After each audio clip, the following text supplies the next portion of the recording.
코로나19의 여파가 새해에도 계속되는 가운데 더욱 중요해진 한국교회의 섬김 사역. 영혼 구원이라는 목적으로 출발한 교회의 디아코니아 사역.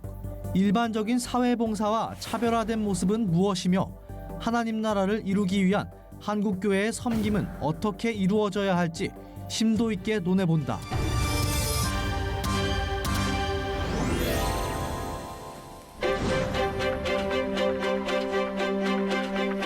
여러분 안녕하십니까? 새해를 시작하고 교계 안에서도 한국 사회 속 한국 교회의 모습을 다양하게 조명하는 시간들을 우리가 갖고 있는데요. 이전과는 달라진 삶의 환경에 적응해 오면서 우리가 할 일을 찾아가고 있습니다. 상황은 좀처럼 나아질 줄 모르고 있기도 하지만 그럼에도 불구하고 우리가 할 일은 바로 섬김이라고 입을 모았던 것을 기억합니다. 오늘 이 시간은 새해 한국교회 섬김 사역이 어떤 모습이어야 할지 그 모양과 방향성에 대해 말씀을 나눠보려고 합니다. 관련 말씀을 위해서 탄현소망교회 담임이시고 루터 대 디아코니아 센터장이신 김동진 목사님, 춘천 동북교회 담임이시고 장신대 디아코니아 연구소장이신 김한호 목사님,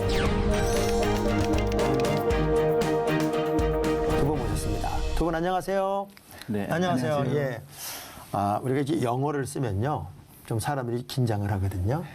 디아코니아 이런 단어부터 시작을 하니까 우리 시청자 여러분들이 좀 굉장히 긴장을 할 것 같은데 두 분 목사님들 사역이 어떤 사역인지 각각 한번 이야기해 주실래요?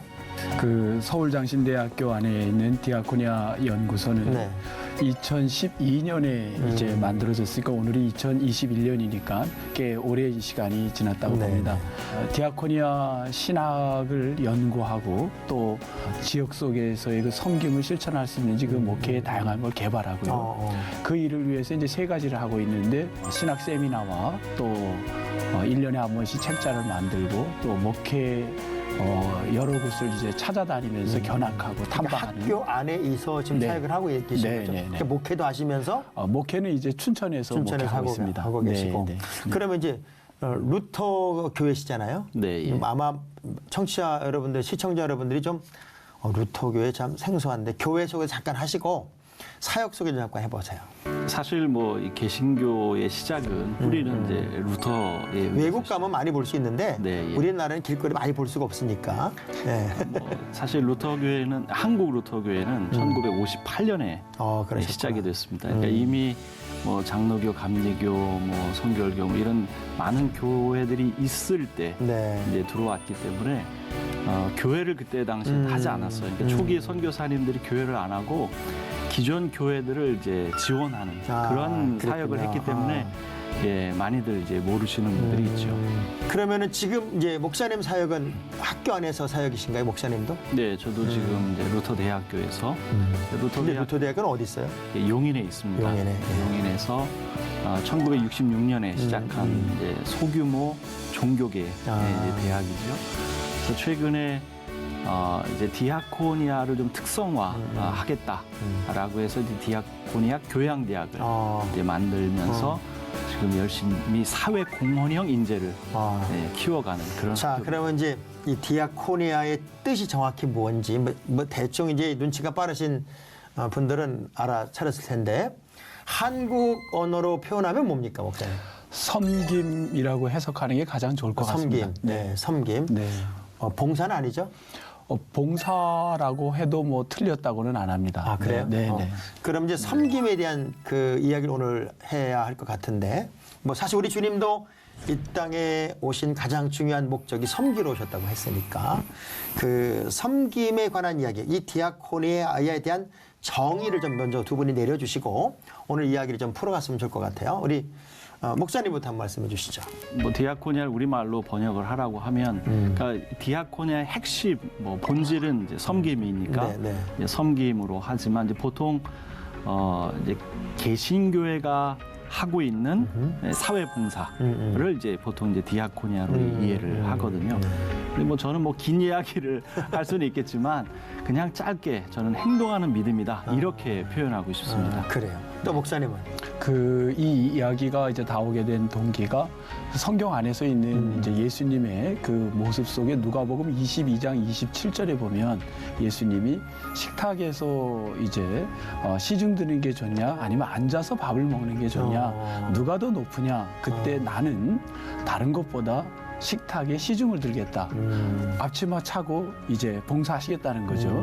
그 모습이 거기에서 이제 디아코니아의 이제 언어 정리가 된 거거든요. 그러니까 디아코니아는 예수님이 직접 식탁에서 에이프론 두르고 시중 드는 모습, 섬김의 모습. 그러니까 종이란 단어가 디아코노스잖아요. 네. 그러니까 네. 그걸 좀 내용을 해석해 보니까 먼지란 뜻도 있더라고요. 그러니까 아주 가장 낮은 모습에서 섬기는 종의 모습. 그러니까 오늘 우리가 대화를 나누는 거는 한국 교회뿐만 아니라 한국 교회 성도들이 어떻게 이제 세상을 또 많은 영혼들을 섬길까 하는 이야기가 주 이야기 내용이 될까요? 그렇죠. 네. 네. 저는 잘 모르겠어요, 목사님. 디아코니아 하면 많은 분들이 독일을 자연스럽게 떠올린대요. 왜 떠올리죠? 그거 뭐 루터가 그 뭐 얘기 좀 한 게 있나요? 우선 그 얘기를 하려면 지금 현재 독일 디아코니아가 어떻게 이제 광범위하게 이루어지고 있는지 그 이야기를 좀 해야 될 것 같은데요. 네. 이 통계를 보면 디아코니아 시설이 약 3만 1,000개가 넘습니다. 독일 안에. 그리고 근무하는 직원만 현재 59만 9,282명. 제가 이렇게 이것도 하나 좀 갖고 왔는데요. 거의 60만 명. 이렇게. 네, 60만 명에 달하고 있죠. 그리고 직원 외에도 한 약 70만 명이 자원봉사로 활동을 하고 있습니다. 쉽게 말해 봉사 단체, 봉사하는 분들. 그렇죠. 네. 네, 종사자가 그렇게 많습니다. 그래서 약 1,000만 명을 섬기고 있다. 이렇게 소개를 하는 내용이거든요. 이 독일 안에는 디아코니아뿐만 아니라 6개 중요한 협회가 있습니다. 네. 디아코니아가 있고 카톨릭에서 하는 카리타스가 있고요. 독일 유대인 복지센터, 독일 적십자, 그다음 노동자 복지조합, 평등복지사업협회 뭐 이런 이게 모든 그럼 지금 목사님 말씀하시는 게 전부 다 이제 기독교 단체에서 운영하는 건가요? 독일 개신교가 독일 하는 거는 개신교에서? 디아코니아가 하는 거죠. 예. 그러니까 독일 개신교가 감당하는 디아코니아라는 이름으로 그렇습니다. 활동하는 모든 게 그 정도다. 예. 개신교회가 하는 것이 디아코니아. 그리고 카톨릭에서 하면 카리타스. 이렇게 좀 차이가 있습니다. 목사님, 그럼 우리나라도 뭐 이런 거 좀 있어요? 어, 개신교의 이름으로 뭐 우리가 이름을 통합적으로 붙인 건 없죠, 우리나라는. 우리나라도 지금 코리아 디아코니아라든지 그 연합해서 하는 거 그다음에 우리도 사실은 비슷한 것들이 많이 있지만 그만큼 뭐 이렇게 적어되지 않죠. 우선 독일만 해도 거기가 인구가 8,100만 명인데 우리나라가 지금 5,400만인가요? 네. 5,000한 그 정도가 제가 정확한 지금 저걸 모르겠는데 거기에 지금 자원봉사자 수가 독일은 25%가 국민들이 그리고 우리나라는 지금 보니까 한 4% 정도 자원봉사가 하긴 제가 네. 이제 어릴 때만 해도 네. 교회에 다양한 프로그램이 뭐였냐면은 네. 이제 애들도 데려가고 뭐 어른들도 1년에 한두 번씩은 여선교회 활동이고 뭐고 다 자원봉사 가서 빨래 해주고 또 장애인들 돌봐주고 뭐 같이 놀아주고 이런 거였는데 지금은 이 국가에서 다 그걸 뺏어간 것 같아요. 뺏어간 것 같은데 지금도 실제적으로 그 개신교 저는 이제 그런 얘기 참 많이 듣거든요. 아니 개신교가 많은 봉사를 하고 있는데 다 숨어 있는 거 아니야? 그러니까 이게 안 드러나고 안 나타나는 거 아니야? 그래서 우리가 하고 있는 것들이 마치 미미한 것처럼 느껴지게 된 것 같은데 사실 한국 개신교에서도 이런 봉사나 섬김의 사역이 꽤 크죠? 그렇죠. 네. 지금 우리나라에서도 사실은 뭐 민간 단체에서 여러 곳도 하고 또 기독교 연합으로도 많이 하고 그래서 그런 부분들은 상당히 많이 지금 하고 있다고. 그럼 목사님 이제 독일하고 비교를 좀 했을 때 뭐 독일의 개신교 사실 뭐 독일의 개신교가 뭐 있어요? 별로 없잖아요. 숫자적으로 모이는 걸 보면. 그런데 한국의 개신교는 사실은 모임의 숫자라든가 교회가 가지는 에너지는 굉장히 크잖아요. 네. 그런 비교를 했을 때 한국 개신교가 독일의 그 디아코노스 활동만큼 못할까요? 지금 현재? 분명 우리 한국 교회가 우리 한국 교회도 저력이 있다고 생각을 합니다. 하려면 얼마든지 할 수 있죠. 근데 여러 가지 이제 구조적으로 또 이제 워낙 우리 한국 교회는 하나의 통일성 있는 주체가 아니다 보니까 개개의 중심에서 교단이 이제 여러 나뉘어져 있고 하다 보니까 이제 드러나는 것들이 이제 쉽지가 않은 거죠. 근데 독일 개신교회는 에카데라고 하는 하나의 통일된 하나의 기구로 하다 보니까 훨씬 이런 것들이 잘 성과가 제가 이 방송을 막 진행하다 보면 이제 모든 분야가 마찬가지인 것 같아요. 한국교회 가장 큰 숙제가 뭐냐?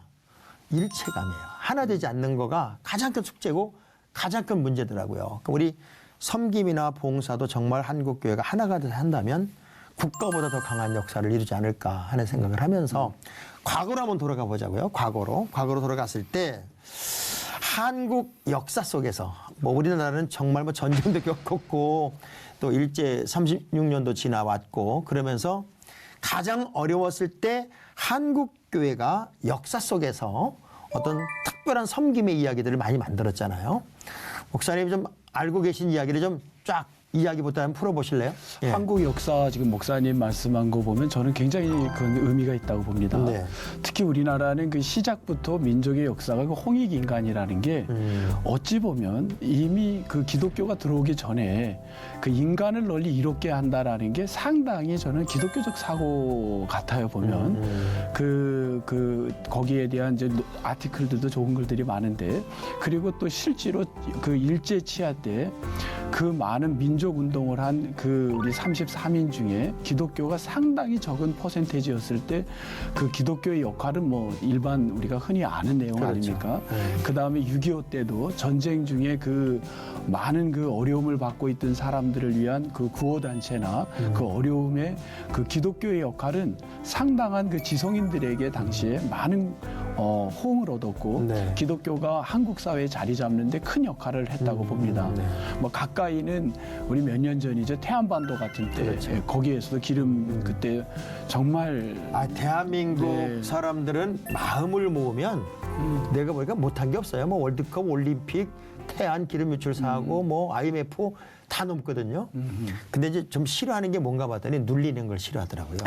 매 맞는 걸 싫어하고 막 박수 쳐주고 칭찬해주고 격려하고 거룩한 선동을 좋아하는데 그런 역사 속에서 이제 한국 교회는 정말 어려웠던 대한민국의 아픈 사람들을 끌어안고 여기까지 왔겠다는 생각을 저는 하고 있고요. 어쨌든 뭐 목사님 독일 얘기 좀 이어보면 우리나라도 전쟁하고 분단이 되었고 독일도 뭐 전쟁하고 분단이 되어서 사실 아픈 사람들이 많았단 말이에요. 근데 그런 부분에서 교회들이 선제적으로 섬김의 사역을 했다는 공통점이 있는 것 같은데 독일과 한국을 좀 비교하면서 공통점이 혹 있을 것 같을까 한번 얘기 한번 해주시죠.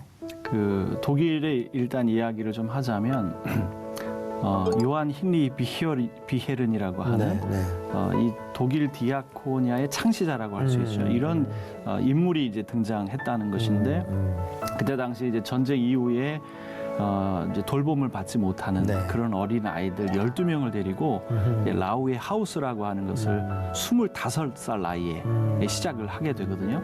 그리고 이제 그가 이제 1848년 제1회 교회의 날, 그러니까 루터가 95개조 논제를 붙였던 바로 그 비텐베르그 성교회에서 즉흥 연설을 합니다. 예, 그러면서 사랑은 신앙에 속한 것이다. 이런 유명한 이제 연설을 한 그것이 기폭제가 돼서 이 독일 디아코니아 운동에 이제 그 활화산이 이제 붙은 거거든요. 그러니까 그리고 그 이후에 이제 독일 안에 있던 여러 가지 동아리들 나뉘어져 있던 그런 조직들을 하나로 통합을 한 거죠. 그래서 이제 인네르 메시온 중앙위원회를 만들어서 그것이 지금 현재 독일 개신교의 디아코니아의 기초가 된 겁니다. 초석이 된 겁니다. 그러니까 아까도 말씀드렸던 것처럼 우리 한국 교회도 이제 하나의 기구로 통합을 해서 이런 좀 이렇게 각계 전투를 하는 모든 조직들을 그것만 통합할 수 어마어마할걸요? 있다면 네. 근데 제가 이제 느끼는 것 중에 하나가 저도 어릴 때 이제 대부다란 섬에 살았었거든요. 그거는 다 가난해요. 뭐 모든 동네 사람이 다 가난한데 그래도 교회를 가면 얻어먹을 빵이 있었고 또 교회를 가면 또 섬김을 받을 수 있는 그런 공간이었기 때문에 교회는 참 좋은 곳 이런 개념이 많았고 그래서 교회를 그렇게 아름다운 섬김의 공간으로 사람들이 인식이 됐었는데 교회가 이제 갑자기 부흥을 한단 말이에요. 이제 급속도로 부흥을 하면서 혹시 교회가 가장 중요한 정체성을 잃어버린 건 아닐까. 섬김에 대한 어떤 에너지가 부흥과 함께 상쇄된 건 아닐까. 제 말이 틀렸을까요? 그거는 이제 역사적으로 보면요, 이 사회적 약자들을 위해서 교회가 이 복음을 들고 나가는 그런 게 있었던가 하면 또 한때 이제 교회 성장으로 그 열정을 이제 교회 안으로 이제 돌리다 보니까, 그러니까 이제 동일한 이제 개신교인데 그 안에 어떤 걸 추구하느냐에 따라 이제 서로 대립되고 양극화되는 현상이 일어나면서 마치 이제 숫자적으로만 보면 이 교회 이제 많은 인원이 늘어나는 거로만 성장을 본다면 대사회적인 면에는 상당히 소홀히 하고 그런 면으로. 근데 이제 이전에는 어찌 보면 이제 동네에 가장 잘 보이는 곳에 교회가 하나 있었고 그 교회로 사람들이 이제 집중할 수 있는 환경이었는데 이제 교회들이 점점 많아지다 보니까 교회들은 각각은 부흥을 하는데 이제 단합은 안 되고 또 봉사는 많이 하지만 자기들 숨어서 이제 오른손하고 왼손이 모르게 하라. 그러다 보니까는 이제 봉사가 숨어 들어간 것 같은 그런 느낌이 드니까 이제는 교단이 나와서 그걸 좀 빼내 가기도 하고 또 개교회교는 개교회교로 두지만 이름을 알리는 차원에서 어떤 봉사나 섬김을 하다 보니까 사실은 그 이전보다 더 많은 섬김의 사역을 하고 있지만 외형적으로 보여질 때는 줄어든 것 같은 느낌이 아니었을까. 근데 저는 조금 이제 그 해석이 이렇게 해석을 하는 건 어떨까 싶습니다. 그러니까 분명 통계를 보면 이제 개신교회가 뭐 카톨릭이나 또 불교나 다 종교에 비해서 월등히 네. 봉사 활동을 많이 하는 것은 사실입니다. 그렇죠. 통계도 그렇죠? 예, 통계에도 그렇습니다. 분명히 뭐 재정적인 사용만 보더라도 뭐 2배가 넘게 그렇게 타교단에 비해서 비해서 그렇게 활용을 하고 있는데, 근데 이제 신뢰도 조사를 해보면 이제 성적이 제일 안 좋다 말이죠. 그 이유는 어디에서 오냐면 저는 그 순수성에서 온다. 그렇죠. 이렇게 보는 거거든요. 그러니까 그 설문조사를 해보면 그분들이 그렇게 답을 하고 있어요. 그러니까 개신교회가 봉사활동을 열심히 하고 있으나 보여주기식이다. 이렇게 이제 이야기하는 분들이 이제 많이 있다 보니까 이제 진정성이 잘 보이지 않는 그런 것들 때문에 많이 하고 있음에도 불구하고 이제 어려움에 겪고 있는 것이 아닌가, 저는 그렇게. 저는 제가 궁금한 게 목사님, 실제 통계 좀 알고 싶어요. 그렇죠? 지금 이제 작년에 나온 통계를 보면요, 네. 종교별 봉사활동 현황을 보면 불교가 약 48만 명, 천주교가 63만 명, 근데 기독교는요 100만 명이 됩니다. 그러니까 비교할 수 없을 정도로 높은 거죠. 그다음 2017년 기준으로 사회복지 그 법인으로 지금 507개가 있는데 거기 50%가 넘는 게 그러니까 251개가 개신교이고 네. 불교가 125개, 천주교가 105개. 그러니까 뭐 이런 부분도 뭐 통계적으로 보면 이거 말고도 뭐 너무너무 많은 부분들이. 근데 이제 개신교도들은 그 지금 목사님 말씀대로 그 오른손이 하는 걸 이제 왼손이 모르게 한다라는 그것 때문에 좀 소극적 자세를 보이지 않았나. 네, 그래서 많은 일을 하면서도 이런 부분이 참 가려져 있었던 게 아닌가.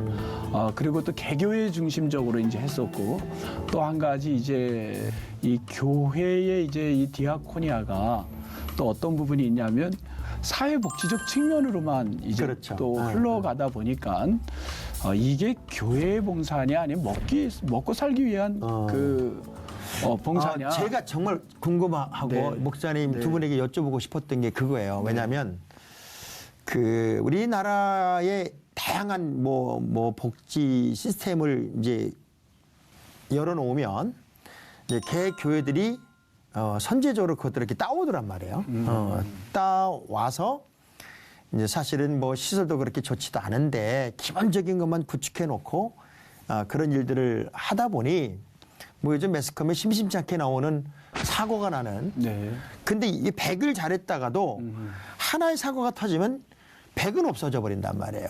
근데 이 사고가 나는 많은 것들이 어쩌면 그 목사님 금방 말씀하시려고 했던 것처럼 인간의 욕심이 들어가는 게 아닐까. 아니면 그 내가 필요로 하는 것을 개인적으로 얻으려고 하는 것 때문이 아닐까 하는 생각이 드는데, 이런 문제는 어떻게 좀 근본적으로 풀어야 될 것 같아요? 저는 지금 우리나라가 가장 시급한 게 섬김학이라는 거에 대한 연구가 안 됐다고 봅니다.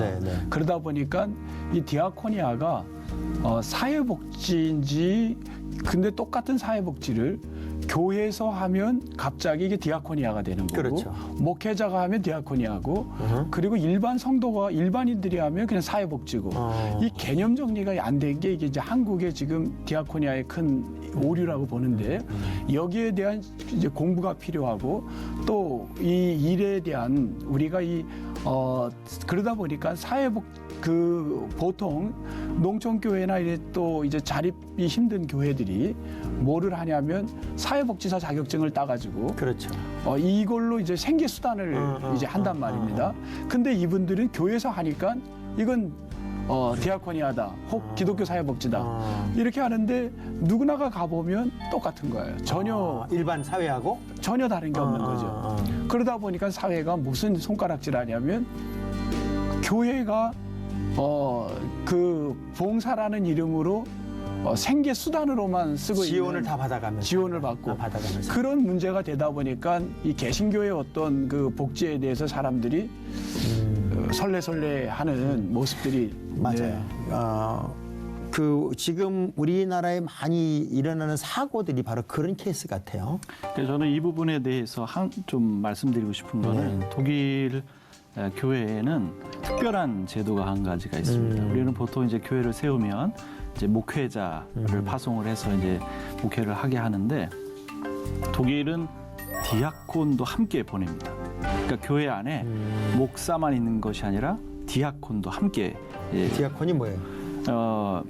직제죠. 그런 어떤 하나의 직제인데, 그러니까 뭐 우리식으로 하면은 그냥 복지사? 말 그대로 그렇죠. 뭐 복지사. 집사라는 말이긴 하나, 근데 전문 사역자입니다. 교회 전문 사역자로서. 그래서 그분들은 특히 이제 신학 교육도 이제 받아가면서, 그러니까 전문가로서 디아콘 사역을 하는 거, 디아코니아 사역을 하는 거죠.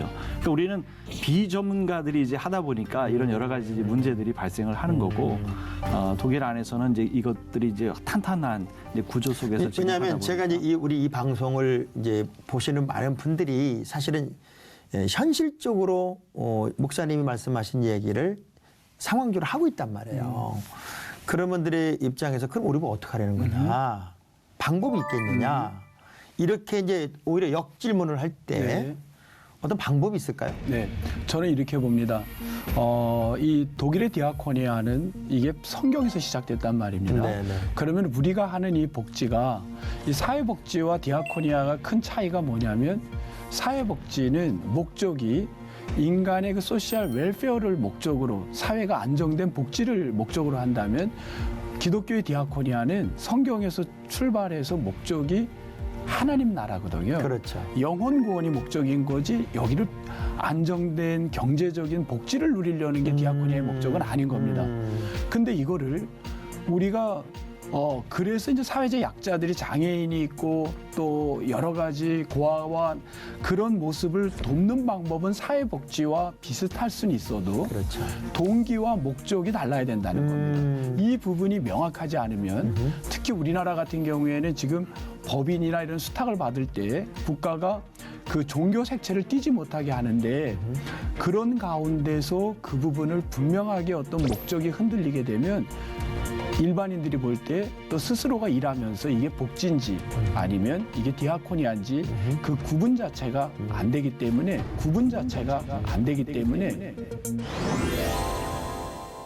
관여하다 보니까 종교 색채를 못 띠게 하고 그러다 보니까 참여할 의미를 못 갖는 경우가 있는 거죠. 지금 독일은 실제적으로 어느 정도까지 간섭을 안 해요? 전혀 안 한다고 봐야죠. 하부 구조가 이런 일들을 할 때 더 잘한다라고 하는 걸 정부가 인정을 하는 거거든요. 진짜 섬김을 위한 학과의 정신, 그런 정신적인 무장은 어떻게 해야 될 것 같아요? 우리 한국 교회는 디아코니아 한다면 돈으로 하는 것만이 디아코니아라고 봐요. 섬김이라고 하는 사역이 한국 사회에 큰 힘을 발휘하는 것이 필요하지 않을까.